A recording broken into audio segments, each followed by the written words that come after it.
bonsoir, bienvenue à toutes et à tous, bienvenue à la Cinémathèque, dans le cadre de cette rétrospective. Donc André de Toth, je crois qu'on dit de Toth plus que de Toth, de Toth qui a commencé hier soir avec le formidable Enfant de salaud, que vous pourrez revoir au cours de la rétrospective, et puis ce soir, l'un des titres aujourd'hui les plus connus d'André de Toth, La chevauchée des bannis. Pour vous en parler, pour vous présenter ce film, on a le plaisir de retrouver Philippe Garnier. Philippe va nous accompagner pendant tous les débuts de cette rétrospective.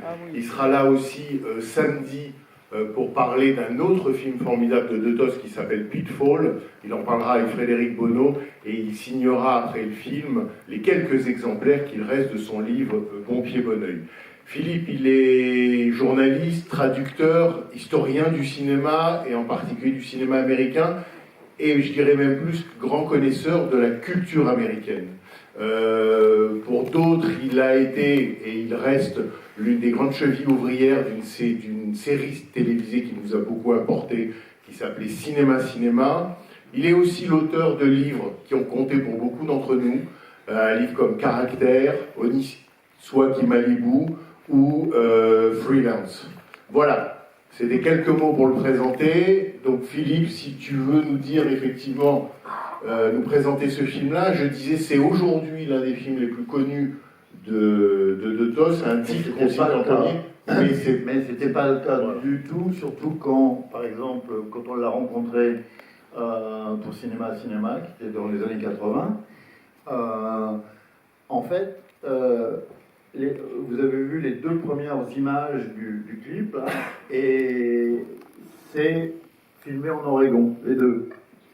Donc, tu veux dire les deux premières la rivière de nos amours qu'il a fait 3 ans avant, et la chevauchée des bannis. C'est le même endroit, la même vallée, les mêmes montagnes. Sauf que la rivière de nos amours, c'est en plein été. C'est panthéiste, c'est tout ce qu'on veut, et la chevauchée des bannis, c'est au contraire, c'est le huis clos, enneigé, il y a beaucoup de tension, enfin, et c'est la noirceur totale, hein, malgré la neige, quoi.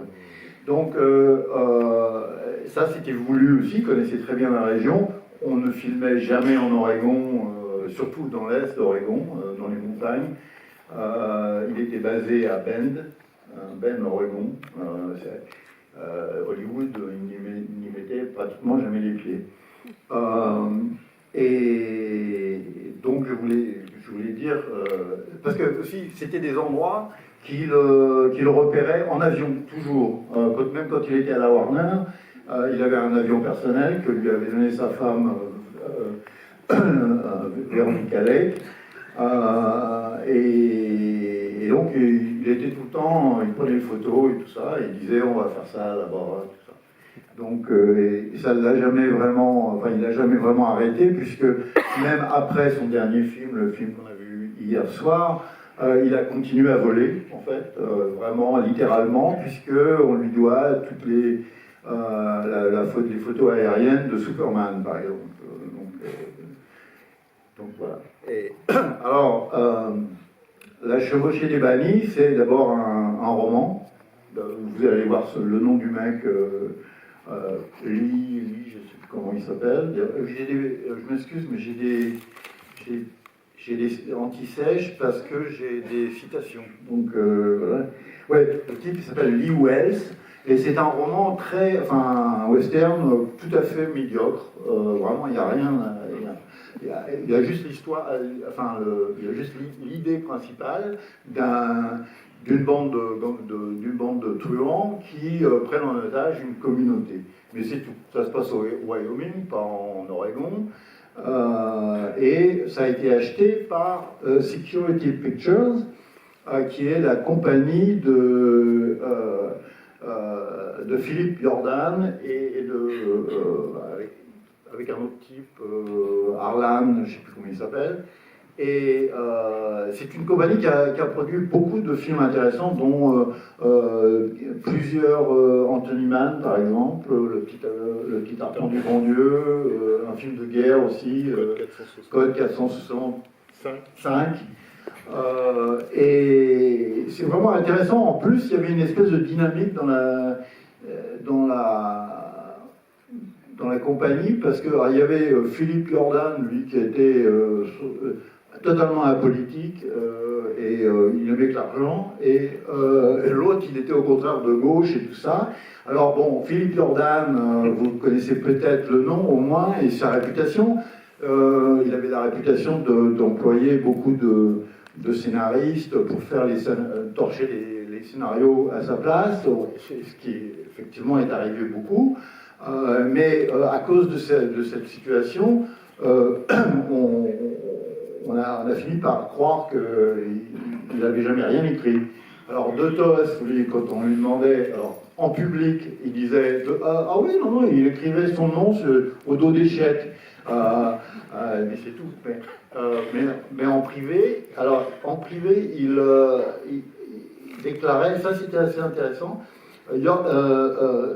Jordan était un homme étrange, non dénué de talent, mais il ne se battait jamais pour ses convictions, puisqu'il ne croyait en rien qu'à l'argent.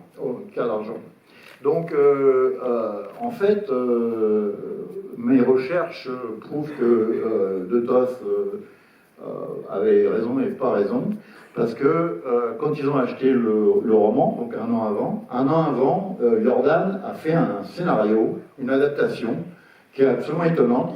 C'était complètement taillé sur mesure pour Clark Gable. Il avait l'ambition d'avoir Clark Gable.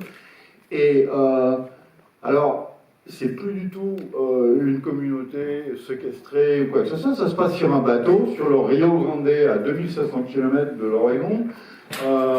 Et il y a les fédérales, les Mexicains de l'autre côté de la rivière. Il y a les truands qui... Et c'est un peu la même histoire, mais c'est pas du tout le même climat, même la géographie. Et c'est d'ailleurs un scénario que j'ai lu entièrement et que j'aimerais bien voir sur un écran, parce que cette histoire de l'Ouest américain n'a rarement été traitée. Elle a été traitée dans deux westerns de ma connaissance et pas plus. Donc, Jordan probablement a réécrit un truc, mais alors là, plus proche du roman, et a donné ça à Robert Ryan, puisqu'il n'était plus question de Gable. Et Robert Ryan, lui, il faisait partie de la maison, puisqu'il venait de faire le petit arpent du bon Dieu, dans lequel il était intéressé aux bénéfices, et là, il est encore plus intéressé aux bénéfices. Donc, il va voir De Tos, il lui fait lire le script et tout, et qu'est-ce que t'en penses? Il dit, comme d'habitude d'ailleurs avec De Tos, j'aime l'histoire, mais le script, il est pourri, quoi. Donc, voilà. Et l'autre, il dit, c'est mon avis aussi. Alors, tu te démerdes avec ça, tu fais ce que tu veux avec, et on va où tu veux, donc à Bend, Oregon. Et voilà. Et puis Jordan et l'autre, ils sont restés à Los Angeles. Donc il a toute liberté. De Tos était très fier aussi de dire j'avais gagné beaucoup de batailles contre eux, en particulier le truc le noir et blanc, l'utilisation du noir et blanc. Bon, on est en 59 ou 6, non 9.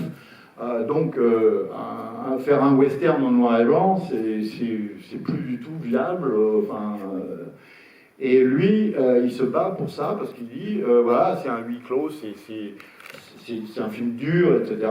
Si on a les couleurs, on va avoir du rouge et du vert, donc on va se trouver à Noël, quoi. Et donc ça va pas aller du tout, quoi, avec le truc. Et même la vedette Robert Ryan, il avait quand même des doutes là-dessus, quand même. Mais bon.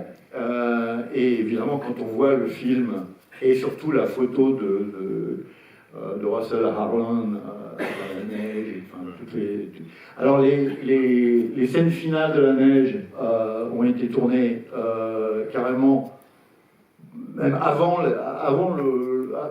les premiers jours de tournage, parce que quand il est arrivé, il y avait de la neige, on était en septembre, et il y avait déjà de la neige et tout, et donc il a décidé de dire ok, on prend des équipes et tout, et on filme. il y avait tous les acteurs pas principaux, quoi. Il n'y avait pas Tina Louise et tout ça, ils sont arrivés après. Et attendez, qu'est-ce que je veux dire encore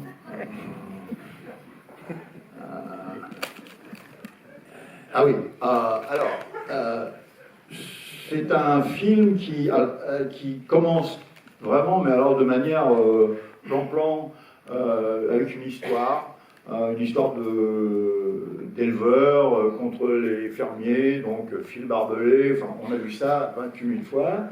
On se dit, bon, ça va pas arrêter. Et tout d'un coup, arrive Burl Ives, le capitaine, qui en fait n'est plus capitaine parce qu'il est recherché par la cavalerie, parce qu'après on apprend pourquoi. Non, on apprend pourquoi. Mais dès que Burl Ives et ses truands s'engouffrent dans la porte, c'est comme si un autre film qui s'engouffre dans la porte. C'est-à-dire que Robert Ryan, il oublie ce qu'il avait dans la tête, bon, je vous dis pas non plus, mais enfin vous allez voir, et c'est une autre histoire. Et le truc, c'est que Jordan disait toujours un héros est toujours sa hauteur dépend toujours des méchants.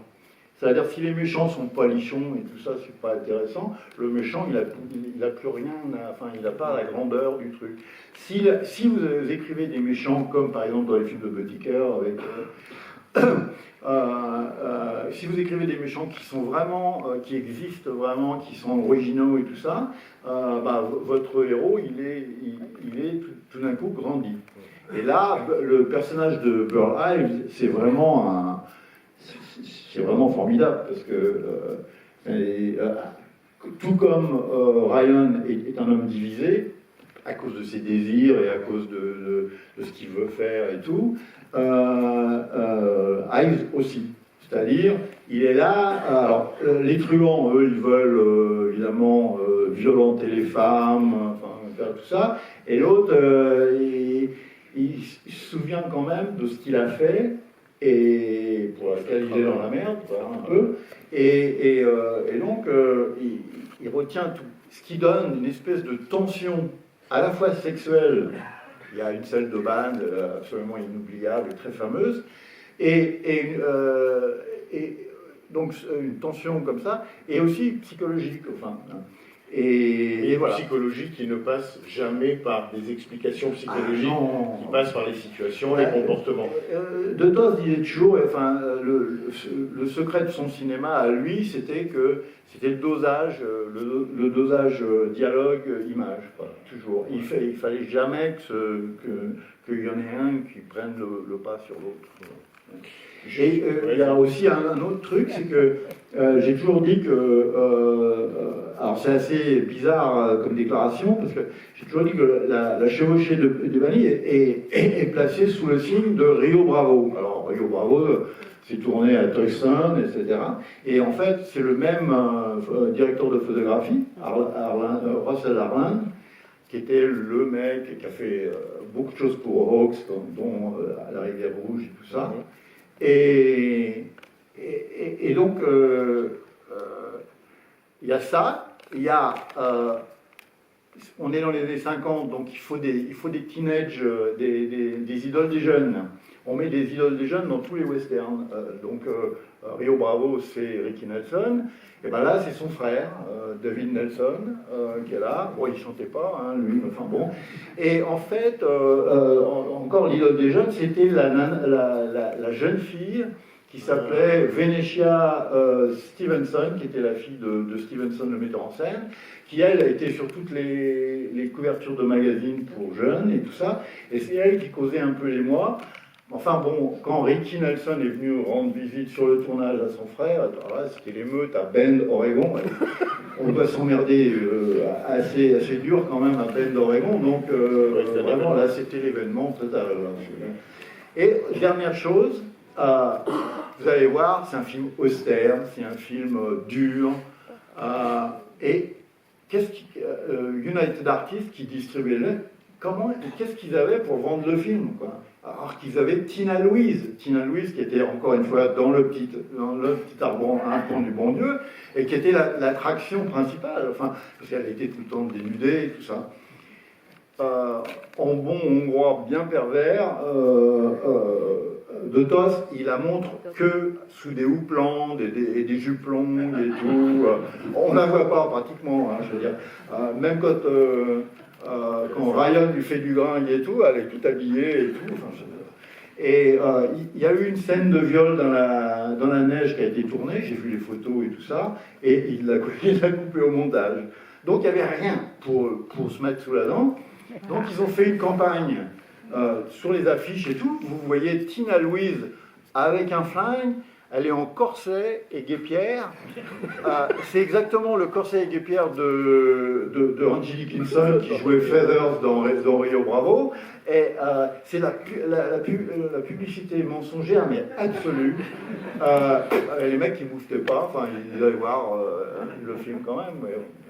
Et donc, c'est arrivé assez souvent avec les metteurs en scène mitteleuropéens. Il y en a un autre qui a fait la même chose, que j'ai vu, mais j'oublie les noms. Bah voilà, bah vous avez de la chance, j'ai oublié tout. Bonne projection. Bonne projection.